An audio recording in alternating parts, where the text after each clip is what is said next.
welcome to the next edition of the winter series. As you can see, we're at the famous Wraysbury 1 lake. A lake that's been recently taken over by RK Leisure, and lots is going on here. There's roads going in. It's a little bit different from when I used to be here back in 2001, that's for sure. So, when I first arrived, I met Rupert Whiteman down at the RK Leisure tackle shop, and he told me all the ins and outs about the lake. Now, the North Lake is the lake obviously that's fished the most.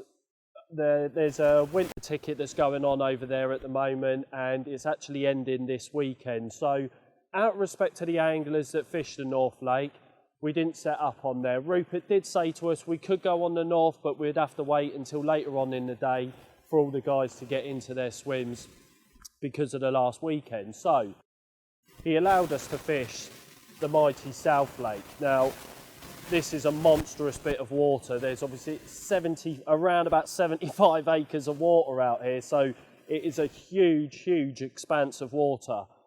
So, where to start? Well, obviously, we spoke to Rupert, and he said to us, I think your best bet is to have a look in Dredger Bay. Now, for anyone that doesn't know Dredger Bay, it's been written about a lot. There's a famous dredger that's within the bay, hence the name, and it's a beautiful, beautiful bit of water to look at, really. So I went down there at first, and there was a horrible cold wind that was pushing in, and to be honest with you, it didn't really look the one, and there was a pike angler in the swim that Rupert said for us to fish. So we decided to fish elsewhere, and the second sort of area that Rupert said to us would be good to look at is up round this railway bank here, and there's a couple of brand new swims that have been dug out called the Doctors. So we decided to get set up in the two brand new swims called the Doctors, and I was joined by the man behind the bait, Jason Trought, and Chris Bones as well had joined me. So me and Bonesy, we decided to set up in the left-hand side of the swims because there's a massive expanse of water out there, and we could fish 6 rods easily. And Jace decided to go on the right-hand side of the swim. It was quite a nice area that Jace had, a real lovely bay to his right-hand side, and he had an island just out in front of him that he could fish up to, and you could see a few glowing spots out there as well. Me and Bonesy, we couldn't really see any spots, so we had a good lead round for at least an hour, maybe 2 hours, to find some spots. And we could find them out there, but they were very, very small, real tiny sort of bin lid size, and a couple up to sort of bivvies. We sort of thought we'd found a bar out there, but later on in the session, I don't think it actually was a bar. It was just, small areas within a line of each other. So we managed to find all our spots within the swim. We got a load of bait out there, nice and happy with everything, and the first fish went to none other than Mr. Jace. Mr. Jace? What was that? What was that, Lee? Mr. Jace. So we got the rods out, we got really happy with all the spots, we put a load of bait out there, and then the first bite come to Jace.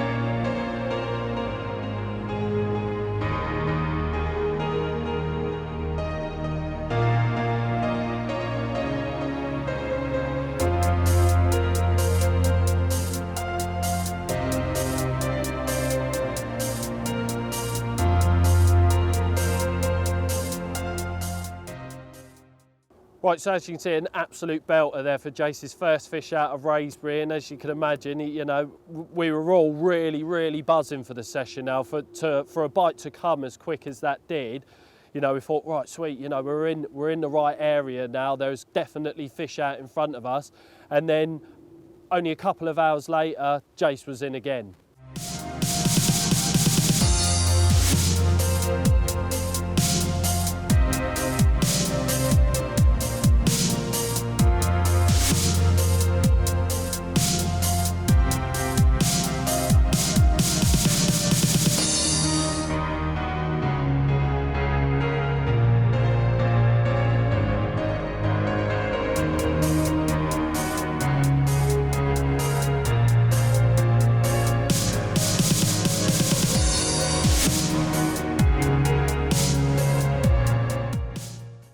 So what an eventful night that was for Jace, at least. You know, amazing to have a couple of fish on the first night in a brand new area of the lake as well. You know, we were all really hyped for it. And then early hours of the morning, Andy just didn't get up, and Bonesy managed to bank one, which you're about to see now. Well, here on Wraysbury, had a little bit of success this morning. The rod rattled off about half an hour ago, got the fish in the net, and what can I say?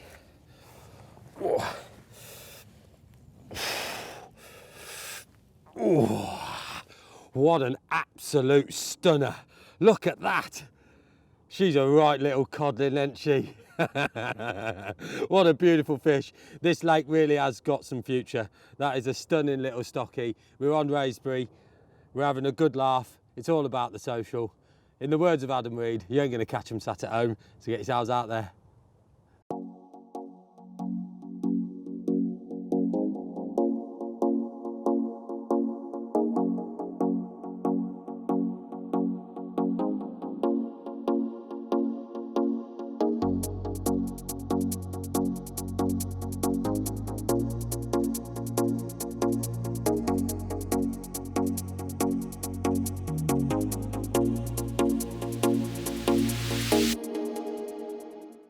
Right, well, as you can see, they're a lovely looking fish for Bonesy, and one of his first out of the South Lake. Absolute gorgeous looking carp.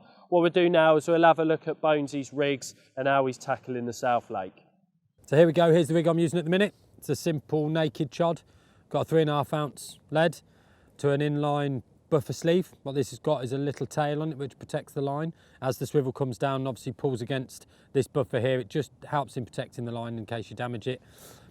Simple chod rig tied with a ring swivel, some trans khaki rigidity there to a size 4 SR hook with an 18mm switch pop-up. Then further down the line, we've got a inline tapered line stop with a tungsten bead, and that's set up so that the bead will very easily pop off should anything happen, should you get cut off or something, so the fish is easily able to lose all the line and it'll only ever be left with the hook. It's a rig I like to use over at this time of year, especially when, like, what we found out there is quite a lot of dying, over dead, things that have died, weed. Oh, this is devastational. Out with Northerners, I lost my tea. Can't do nothing with that brew. Hi, tea.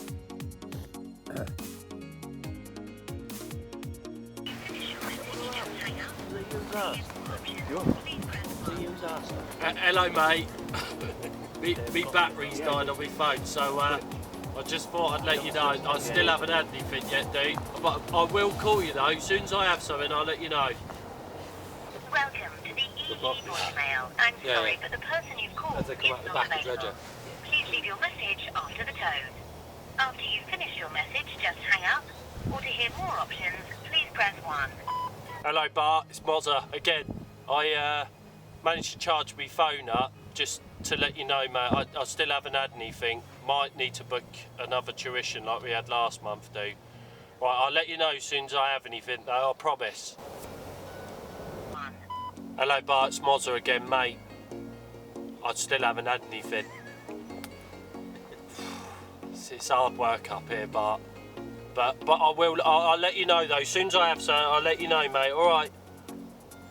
So what we're going to do now is we're going to carry on with the theme of all the other winter series and pick Bonesy's brains with the interview.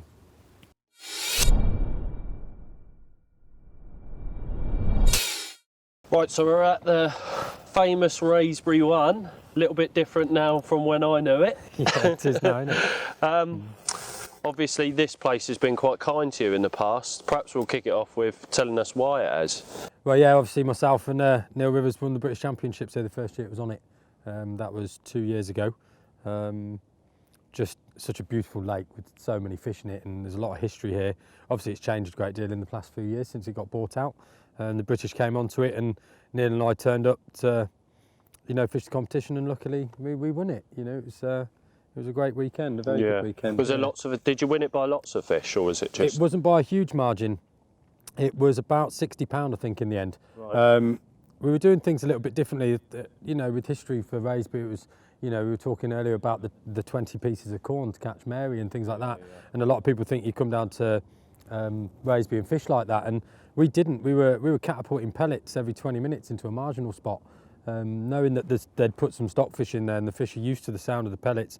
That was the thoughts behind the process, and we caught a lot of fish like that. But not only that, we caught some of the fish that were actually introduced by Simon Scott and yourself, I think, in the early 2000s, and one of that was £37.9, if I remember rightly. So it showed that, you know, people may have thought, what are you doing, catapulting pellets into the margin like that?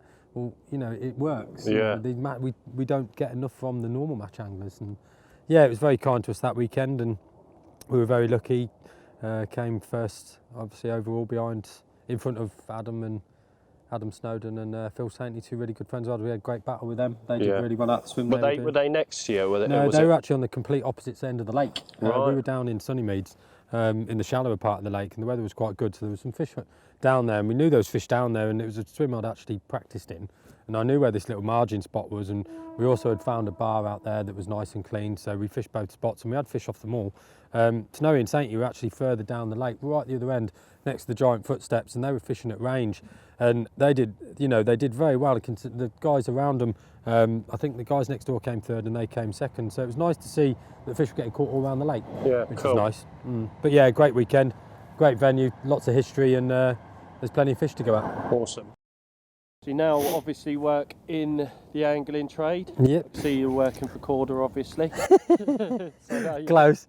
Yeah, I work for Cypher International, where they own Tracker, Aqua and Signet. Yeah. I'm one of their account managers now. Cool. Yeah, it's good job. Has that affected your passion for fishing as such? I think it's hard, and a lot of people always want to have a job in the trade, and it is brilliant, you know, and I do really enjoy it. Well, I wouldn't say it's damaged my fishing. What it has done is it's broadened my mind to other types of fishing. Like recently I've got into light lure fishing. I get to visit the guys down in south of Wales, and you know, when you go down to the coastline, sea fishing for me has never even entered my mind because I'm so far away from the sea. You know, where I live near Meriden there's actually a pole that says you're now as far away from the sea as you can be. But going down there, these guys, you know, it was the other week I was in a shop down in Cardiff called Gary Evans, and a lovely shop with a couple of lads down there, Rich in there and Andy in that, and they were showing me black lugs. Now, I've never had anything to do with that sort of bait, not in any of my life, and they were these things, or they were the guys experienced the ragworm? No, nothing. No, they were showing me these things that almost commit suicide. They said, "Watch that one will commit suicide," and its head started exploding and things started. Oh God! And they were holding them around my face and showing me these crabs. But what it's done is it's made my passion for fishing really expand. And now they're talking. They want to take me out in boats. They want to take me on the beach fishing. You know, all these sort of things. So although it's opened up other doors. It has, yeah, and it is a great trade, and you know, the people I work with are really good, and you know, it's just made me want to fish more, I think. Right. But more, you know, my carp fishing's my life, and match carp fishing more so.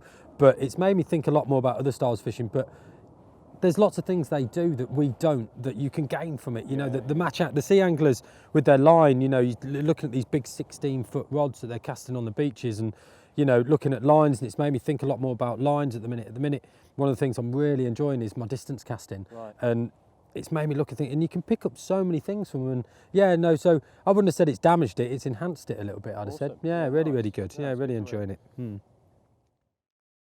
Right, so a question we ask all of the boys. Yep. I'm hoping yours is going to be a bit different from everyone else.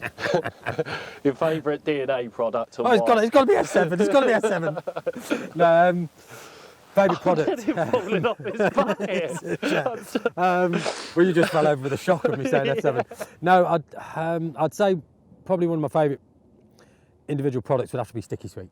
Right. The reason being that it was one of those things, you know, there was a lot of people dipping zigs and things like that, and I got quite involved with it with Jace. Coming from a catering background, I understood a lot of things we were talking about and a lot of the sweeteners and things he was using. Right. And it was Neil and myself were fishing a competition at Barston, and we knocked some over onto a tray that was in the sun, and as it was getting hotter, it was thickening. And obviously in cookery you reduce sugars and it makes it thicker. You make toffees, you make things like that, caramels. And I spoke to Jace about it, and he'd spoken to Bart, I know, about thickening it, and I'd said about warming it up, because obviously sugars, as they get hotter, they reduce down, and the more you heat sugar, the harder it gets. Right. So if you cook it up, you can get like like toffee, but if you get it really, really hot, you get caramel, and it can go rock hard. And I spoke to him about that. So yeah, so it was nice to be involved in a little bit of it, and it's one of those products that's got so many uses. You know, you can play around, if you want to play around with different colours of baits that people don't do. You know, Hughesy talking about colour spectrums underwater and things. So I started playing a little bit with blues and purples and things, and using the sticky sweet, just a little bit of colour, and you can do that, and it's just a fantastic product. And on zigs, it is by far the greatest additive to a zig wicked. known to man. So yeah, so by far, yeah, the sticky sweet, I couldn't live without it, that's for sure. Awesome. Right, that's that one. Okay. Right, now I've adjusted my bucket. Highs and highs and lows of your angling career. Let's start with the low. Oh, the lows. Finish on a high. Go on, you're away. Oh, we're in. Yes! Go on the switch. It is the switch. It is the switch. Is that long rod? The longest out of all of them, yeah. Yeah. Coming out of the back of dredger, aren't they? Right, well, first time I've hooked a fish in the famous Wraysbury Lake. I'm hoping measles is on the end. but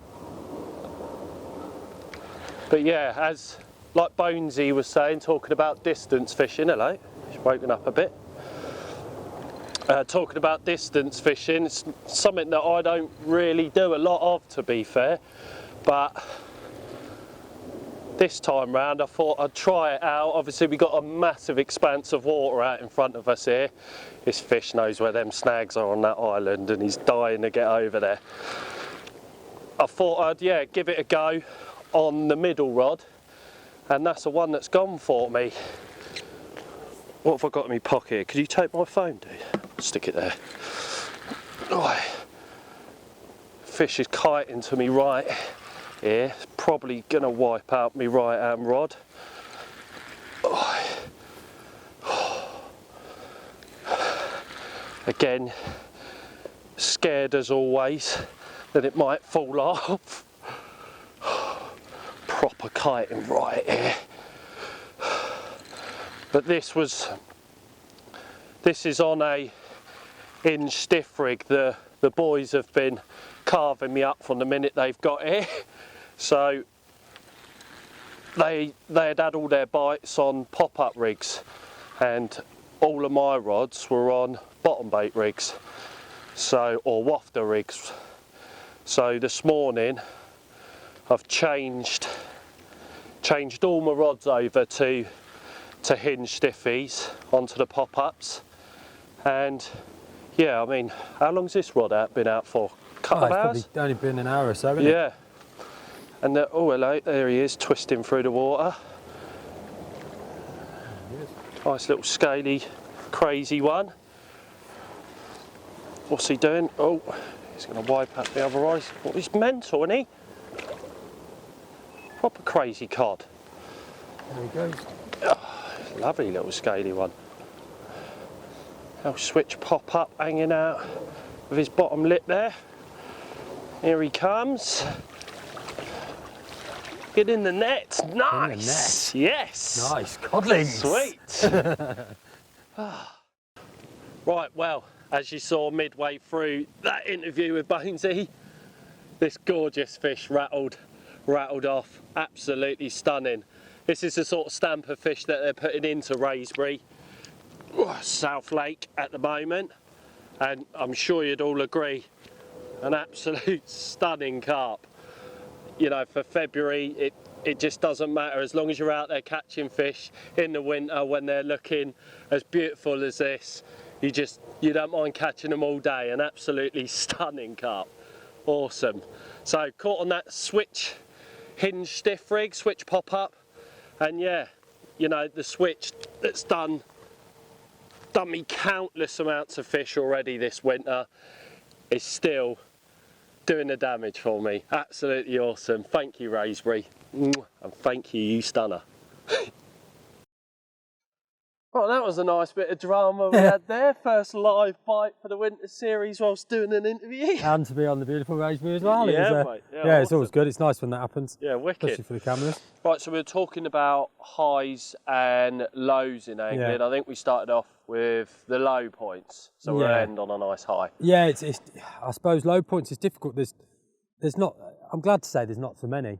You always feel a bit down if you lose one or something like that, but it's hard to pinpoint. I would like to say that probably a low point for me is watching some of the bitterness that can go on in carp fishing. And it's not a good thing. It's not a great, there's a lot of it goes on. It does make me feel a little low, especially when it's happening to friends and things like that, and you can see that someone's having a go at them for this because they've caught this or caught that.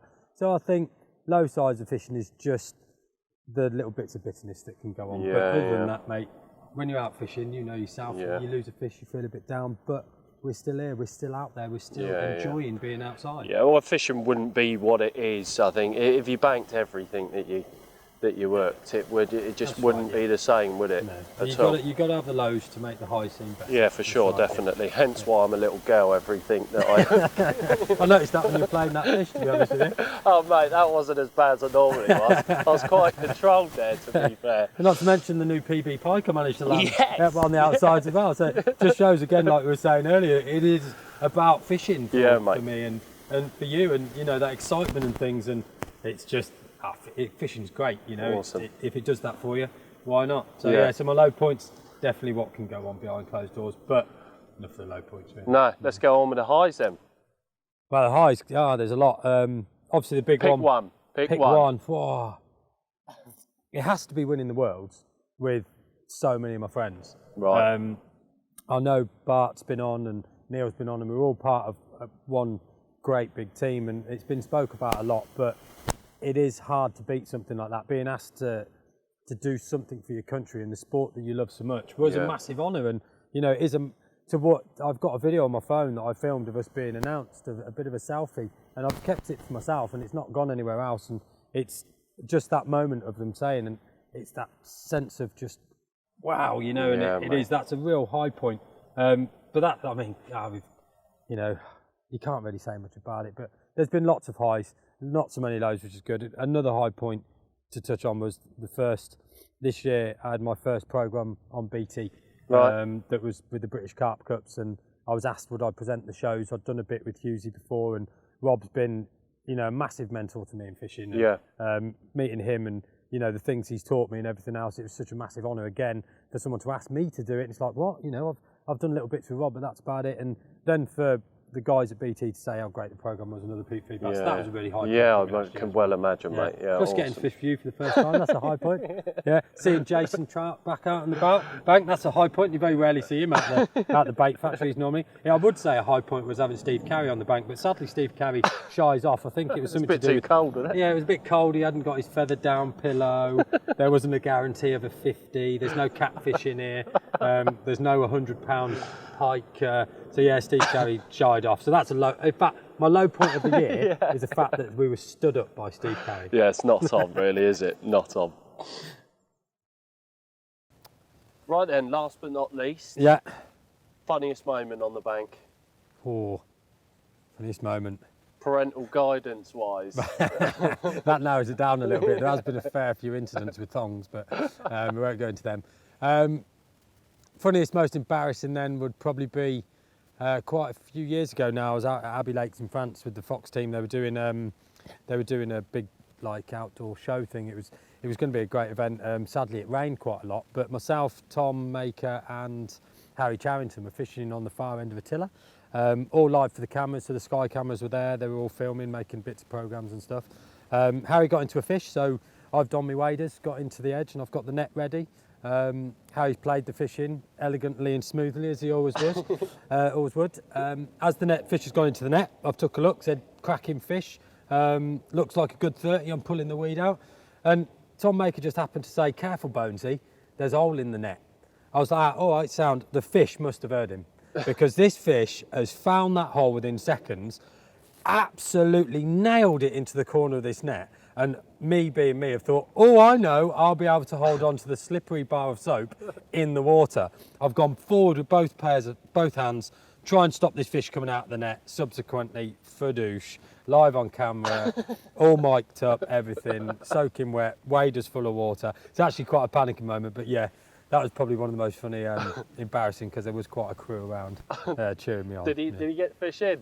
He did, yeah. He managed to play the fish through the hole in the net. Right. We tore the net, the rod went through the net, and we landed it in another net. Yeah, and nice, awesome. It was an upper 30, if I remember rightly. Yeah, wicked. So it was, yeah, that was quite an amusing time. Cool. I heard that there might be another moment that apparently you said to the Bartman, Mr. Mark Bart, yeah. at the World Champs, that you might lick a certain part of his anatomy. Look, sadly for me, I'm a man of my word. Right. And yes, I told Mark Bartlett that if we won the World Championships, I would lick one of his parts of his anatomy, one of a pair, and subsequently we won. So yes, standing around the pool, to everybody's delight, I was forced into licking one of Mark Bartlett's parts. There's no video of that then? It might come out later on, but yeah, I hope not. Awesome, wicked. Well, cheers for that, Bones. That's all right, brilliant mate. Interview, mate. Awesome. Cheers. Right, well, as you can see, a great interview there with Bonesy, and it was epic to have that bite midway through the interview as well, and at least it got Andy to record a live bite for once on this winter series. And I decided, obviously, to change all of my rigs onto pop-up rigs. The boys were catching on pop-ups. Bonesy had his on a chod, Jace had his on a hinge stiffy, so I changed all my rods round onto hinge stiffies. And what we'll do is we'll have a little look at the bait that I was using to catch that fish. Right, well, just to briefly run you through the bait that I've been using this session and throughout the whole winter series, to be fair, and I've not really touched on it that much, so I'm just going to show you now exactly what I've been using. The almighty switch. I mean, you know, needs no introduction. The amount of fish that this bait has caught me this winter has just been incredible. So, with the boys banging on about this S7 that they keep talking about, I've not actually used it as yet, so I thought I'd bring some down for this session. And what I've been doing is mixing the two together, just to have that little bit of difference on the spot. So instead of having that one bait that you chuck out there that most people do, I've been mixing the two together, and I've also been using the switch pellet as well. This stuff smells absolutely gorgeous. It's a really, really lovely pellet, and it's really, really pungent as well. So what I've been doing is been putting quite a bit of it out, to be fair, especially for a February session. I've put more out than I normally would, in the hope that we'd get a shoal of fish move in on the spot and we'd have quite a few of them. But unfortunately that didn't happen. I think we were just picking off the odd one fish. So, but it's worked for this February session. And for the rig itself, what I've been using is just a switch pop-up on a hinge stiff rig. The boys had obviously had a few fish before myself, so I changed all three rods, put them on hinge stiffies, and used one of the switch pop-ups for the rig. So as you can imagine, for the night ahead, our last night on, we were really, really buzzing for it and hoping that we could get a little bit of the action that we had had the night before. But unfortunately, that didn't happen. All the rods were quiet that night. I don't really know why. There was no drastic change within the weather or anything. Yeah, it was cold. It's February. It's going to be cold. But, you know, what a great session that we've had over at Wraysbury. It's just been absolutely amazing. And it was great to have Jace down on the bank as well and fishing alongside Bonesy. It was just absolutely awesome. And it was a lake that Bonesy had won the British Champs from as well. Perhaps not the South Lake. He did win it on the North Lake, but, you know, they used to be one lake altogether. So that's it. You know, another winter series done, another awesome, awesome session, and I'm really looking forward to the next one.